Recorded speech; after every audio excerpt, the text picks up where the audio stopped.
Hello everyone. उम्मीद में आपका स्वागत है। ये हमारे पीवाईक्यू सीरीज की क्लास 26 है।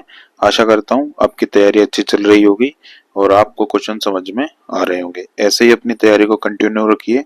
एग्जाम होने की काफी आशंका है कि वो जल्द से जल्द हो जाएगा। चलिए आज की क्लास स्टार्ट करते हैं।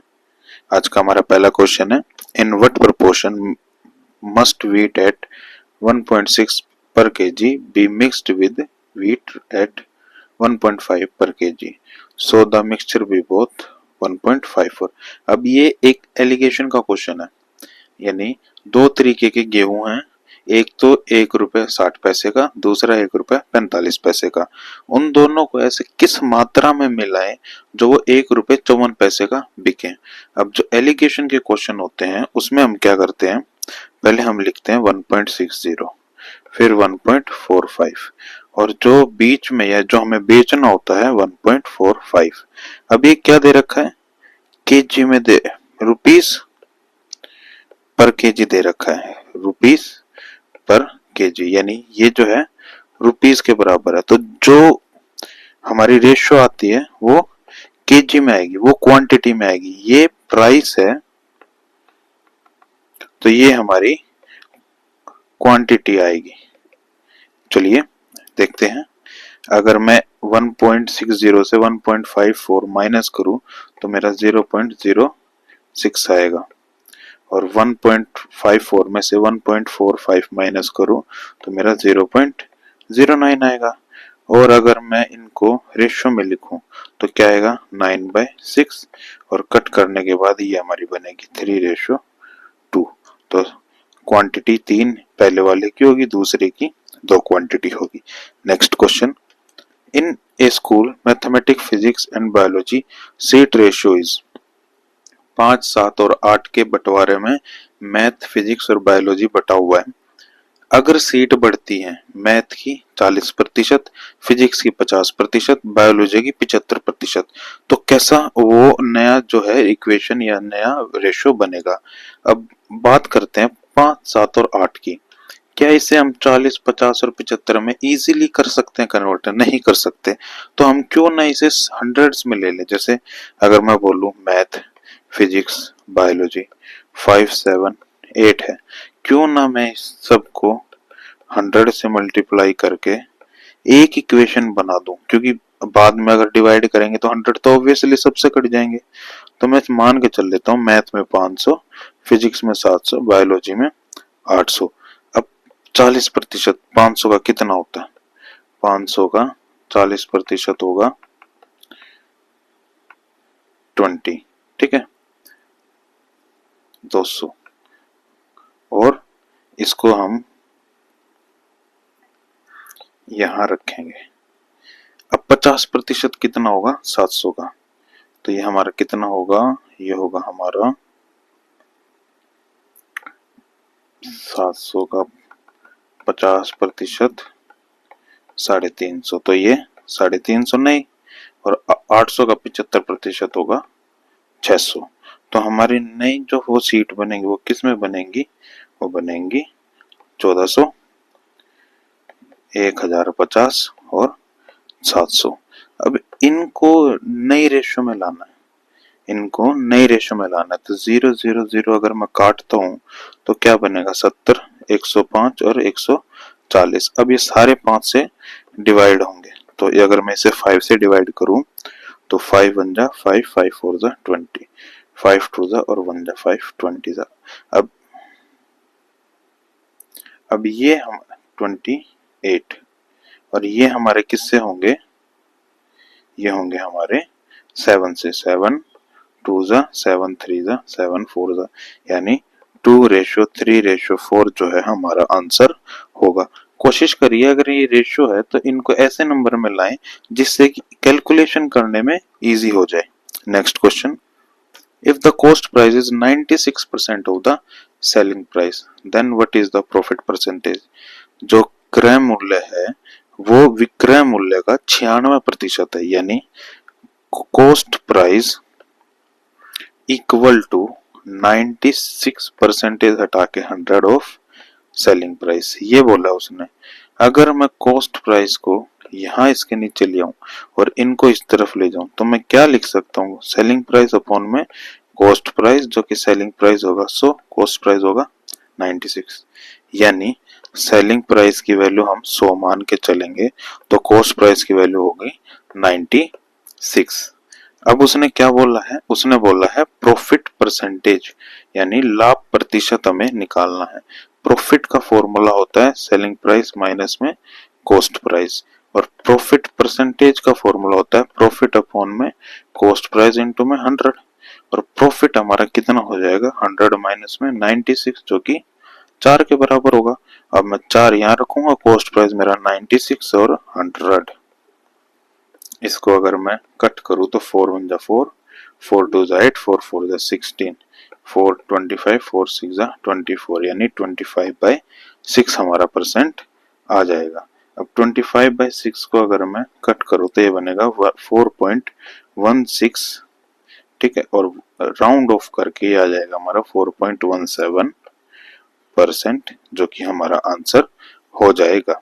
Next question, some amount out of 7,000 was lent at 6% per annum and the remaining at 4% per annum। कुछ राशि है 7,000। अब 7,000 में से कुछ जो पैसे हैं वो 6% के हिसाब से ब्याज पे चढ़ा दिए, और जो बचे हुए थे वो 4% के हिसाब से ब्याज पे चढ़ा दिए। 5 साल के बाद जो टोटल ब्याज हमें मिलेगा वो मिलेगा 1,600 रुपए का, ठीक है। अब हमें सम बताना है कि भाई जो हमने 6% पे जो लगाया था उसकी वैल्यू क्या है। मोटा माटी अगर हम बोलें, सिंपल इंटरेस्ट का फॉर्मूला क्या होता है, PRT अपॉन में 100। और अगर इसने हमें 7,000 दे रखी है तो एक मैं मान लूंगा x, एक मैं मान लूंगा 7,000 माइनस x। अब उसने क्या बोला है, x पे 6 रेट के हिसाब से 5 साल के लिए कुछ ब्याज बना, ठीक है। उसमें अगर मैं 7,000 माइनस एक्स और 4 इंटू 5 अपॉन में 100 कर दूं, यानी 4 के हिसाब से ब्याज से 5 साल के लिए, तो टोटल ब्याज कितना आया, 1,600 आया। इतनी सी बात थी। अब मैं इसे अगर सोल्व करूं तो 5 6 30x अपॉन में 100 प्लस में और 7,000/5 minus x by 5 is equal to में 1600, और 0 से 0 कटा तो 3/10x माइनस में 5/x/5, और ये 1,600 में से 700 अपॉन में 5। अगर मैं इसे कट करूं तो ये हमारा बनेगा 1400। अब 1,600 में से 1400 गए तो कितना बचा, 200। और अगर मैं इसको सॉल्व करूँ तो आएगा हमारा 10, 3x माइनस में 2x यानी x/10। तो यानी आएगा हमारा x/10 इज इक्वल टू में 200, और x की वैल्यू 2000 हमारी आ जाएगी। Next question, a man can weave 4 mat in 4 days। एक आदमी 4 दिन में 4 दरी बनाता है। At the same rate how many mats would be woven by 8 man in 8 days। 8 दिन में 8 आदमी कितनी चादरें बनाएंगे। ध्यान से सुनिएगा, 4 मैट इन 4 days, एक आदमी, यानी एक आदमी एक दिन में एक मैट बनाता है, ठीक है। तो 8 आदमी एक दिन में 8 मैट बनाएंगे, 8 आदमी एक दिन में 8 मैट बनाएंगे। अब 8 आदमी 8 दिन में 64 मैट बनाएंगे। Next question, if 4/5 of the sustain filled in 1 minute। किसी टैंक का 4/5 कितनी देर में भर जाता है, 1 मिनट में भर जाता है। Then how much more time will be required to fill the rest. अब 1/5 क्योंकि 4 यूनिट भर चुका, 5 में से 1 यूनिट बचा, 5 में से कितने मिनट में भरेगा। यहां से देखिए 4/5 अगर मैं लिखूं तो 60 सेकंड, और इसे मैं x लिखूं तो 5, तो पूरी 5 सेकंड कितने में भरेगी, 75 सेकंड में। ठीक है, 5 यूनिट कितने में भरेगी, 75 सेकंड में। 1 यूनिट का निकालना है, 4 यूनिट तो पहले ही 60 सेकंड में भर रही थी, तो 15 सेकंड में जो है हमारी बाकी का बचा हुआ भी भर जाएगा। Next question, Raju walks from A to B at a speed of 7 kilometre per hour. ये रास्ता है ए टू बी का, 7 किलोमीटर प्रति घंटे की रफ्तार से भागता है या जाता है, चलता है। B to A at a speed, अब ये तो हो गया जाने का, आने का क्या है, आने का है हमारा 5 किलोमीटर प्रति hour. The average speed of the total journey, अब मैं मान के चलता हूं यहाँ पे 1 ना लेते हुए कि ए और बी का जो है 35 किलोमीटर का पूरा रास्ता है, क्योंकि 7 और 5 से कैलकुलेट करने में इजी होगा। ठीक है, तो डिस्टेंस अगर मैं मान लूं 35, ठीक है, और स्पीड टाइम स्पीड है 2, एक है 7, एक है 5, और 35 आने में 35 जाने में, तो time is equal to time 1 plus में टाइम 2। टाइम 1 क्या है, time is equal to distance upon में स्पीड, यानी 35 अपॉन में 7 और 35 अपॉन में 5, कट करने पे आएगा 5 प्लस में 7, यानी 12 घंटे लगे आने और जाने में। कितना डिस्टेंस ट्रेवल किया उसने, उसने टोटल डिस्टेंस ट्रेवल किया 70 किलोमीटर। टाइम कितना था, 12 घंटे थे, तो स्पीड क्या होगी 70 अपॉन में 12। अगर मैं इसे वो कट कर जैसे 35 अपॉन में 6 और इसे सॉल्व करने के बाद आएगा 5.83, हमारा आंसर आ जाएगा। Next question, the sum of 20 terms of an AP series is, ये एक एपी सीरीज है। ए क्या है हमारा 80, डी क्या है हमारा 75 माइनस में 80 -5।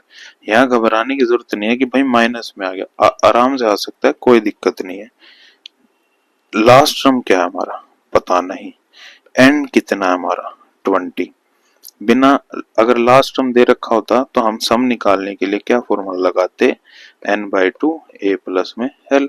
अब हमें लास्ट टर्म नहीं दे रखा तो हम क्या फॉर्मूला लगाएंगे, n/2 2a प्लस में n-1 और d। ठीक है, और वैल्यूज करके एक एक करके हम पुट करेंगे। s20 is equal to 20/10, 20/2 upon में 2 मल्टीप्लाई 80 प्लस में 20 -1 19 मल्टीप्लाई बाय -5, 80 टू ज़ा 160 माइनस 19 और 5 को अगर मैं मल्टीप्लाई करूं 95 और 2 से ये कट करा तो 10। अब 10 मल्टीप्लाई 65 तो 650 जो है हमारा टोटल सम आ जाएगा। Next question, the term to be added to, इसमें हम ऐसा क्या ऐड करें कि ये एक परफेक्ट स्क्वायर हो जाए, यानी 1 to 1 a स्क्वायर प्लस में 64 b स्क्वायर, यहाँ प्लस कीजिएगा। इसमें हम ऐसा क्या ऐड करें कि एक परफेक्ट स्क्वायर हो जाए। अब ये क्वेश्चन हमने पिछली क्लासेस में भी डिस्कस किया है, जिसमें ये था कि a स्क्वायर प्लस में b स्क्वायर प्लस में 2ab वाली आइडेंटिटी लगती है। अगर प्लस ऐड बोला तो प्लस, अगर सब्ट्रैक्ट बोलता तो माइनस, किसका, a प्लस b का होल स्क्वायर का। यानी अब मैं इसे अगर लिखूं तो 11 का a स्क्वायर प्लस में 8 का b स्क्वायर, 8 8 जा 64 होता है, 11 इज इक्वल 11 का स्क्वायर 121 होता है। यानी अब इसमें 2 इंटू a 11 है और b 8b, यानी 22 इंटू में 11 इंटू में 8b हमें ऐड करना है। 22 इंटू में 8 8 to the 16 176, यानी 176 AB को अगर मैं ऐड करूं तो ये एक परफेक्ट स्क्वायर हो जाएगा। नेक्स्ट क्वेश्चन हमारा, the general solution of coat theta plus में टेन थीटा। अब अगर हमें ये सॉल्यूशन नहीं दे रखे होते, ये सॉल्यूशन अगर हमें नहीं दे रखे होते तो हम क्या करते, इसमें हम इसमें थीटा को 1 मान लेते। तो जैसे कोट थीटा प्लस में tan theta is equal to में 2 है, तो थीटा को हम यहाँ 45 मान लेते, प्लस में टेन 45 इज इक्वल टू में 2। अब कोट 45 की वैल्यू 1 होती है, टेन 45 की वैल्यू भी 1 होती है, और हम थीटा से इस क्वेश्चन को या जो भी ऑप्शन होते उसको सॉल्व कर लेते। लेकिन यहां हमें जो है थीटा की वैल्यू तो नहीं दे रखी, लेकिन आंसर भी हमारा थोड़ा सा अलग है, अलग इन द सेंस कि भाई उसमें जनरल सॉल्यूशन हमारा लगेगा। अब जनरल सॉल्यूशन लगाने के लिए हमें ये पता होना चाहिए कि मान लो अगर sine theta is equal to में साइन अल्फा, तो थीटा इज इक्वल टू में मैं क्या लिखूंगा, एन पाई प्लस में -1 की पावर एन और पाई।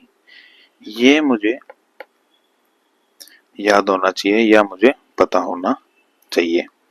अब देखते हैं क्या दे रखा हमें, कोट थीटा प्लस में tan theta is equal to में 2। कोट थीटा को मैं क्या लिखूंगा, कोस थीटा अपॉन में साइन थीटा, और साइन थीटा अपॉन में cos theta is equal to में 2। एलसीएम लेंगे, sine theta cos theta, cos square theta plus में sine square theta is equal to में 2। अगर इस साइन थीटा और कोस थीटा को मैं यहाँ लेके जाऊं तो हमारा क्या आइडेंटिटी बनेगा, कोस स्क्वायर थीटा प्लस में sine square theta is equal to में 2 साइन थीटा और कोस थीटा। अब कोस स्क्वायर थीटा प्लस में साइन स्क्वायर थीटा की वैल्यू होती है 1, और ये हो जाएगा 2 साइन थीटा और कोस थीटा। अब हमें ये भी पता होना चाहिए कि 2 साइन थीटा और कोस थीटा को हम साइन 2 थीटा भी बोलते हैं। और अगर यहाँ 1 है तो मैं यहाँ क्या लिख सकता हूँ, यहाँ लिख सकता हूँ मैं साइन पाई बाय 2। क्यों, पाई की वैल्यू हमारी 180 और 2 से डिवाइड करने के बाद साइन 90, और साइन 90 हमारा 1 के बराबर हो जाता है। तो मैं यहाँ क्या लिखूंगा, इसकी जगह मैं लिखूंगा, ये थोड़ा सा डिफिकल्ट या आप बोलो कि भाई बेसिस क्लियर होने वाला क्वेश्चन है कि भाई sine pi by 2 is equal to में साइन 2 थीटा। तो हम क्या लिखेंगे, 2 theta is equal to n pi plus में -1 एन अपॉन में पाई बाय 2, और 2 को मैं अगर इस तरफ लेके जाऊं तो theta is equal to n pi by 2 plus में -1 एन और पाई बाय 4, जो कि हमारा आंसर थर्ड हो जाएगा। क्वेश्चन थोड़ा सा डिफिकल्ट है, तो इसे अगर आपको ना समझ में आए तो इसे दोबारा से एक बार देखिएगा। अगर फिर भी समझ में नहीं आता है तो हमें कमेंट सेक्शन में बताइएगा, मैं इसके ऊपर डिटेल वीडियो आपको प्रोवाइड करा दूंगा। Next question, the length of the longest road that can be placed in a room of dimension 10 10 and 5, यानी लेंथ ब्रेथ और हाइट हमें दे रखी है। अब एक रूम है, जैसे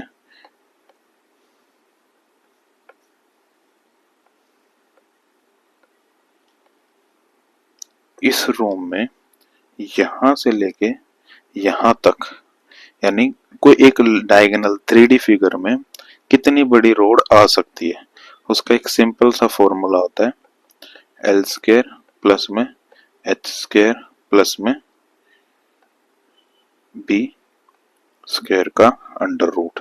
एल क्या है, 10 का होल स्क्वायर प्लस में एच क्या है, 5 का होल स्क्वायर प्लस में 10 का होल स्क्वायर का अंडर रूट, यानी 100 प्लस में 25 प्लस में 100 का under root.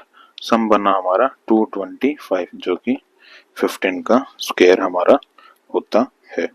Next question, what is the value if the largest two digit number, two digit prime number, largest two digit prime number हमारा 97 होता है, subtracted from the smallest three digit number, smallest three digit number हमारा 101 होता है।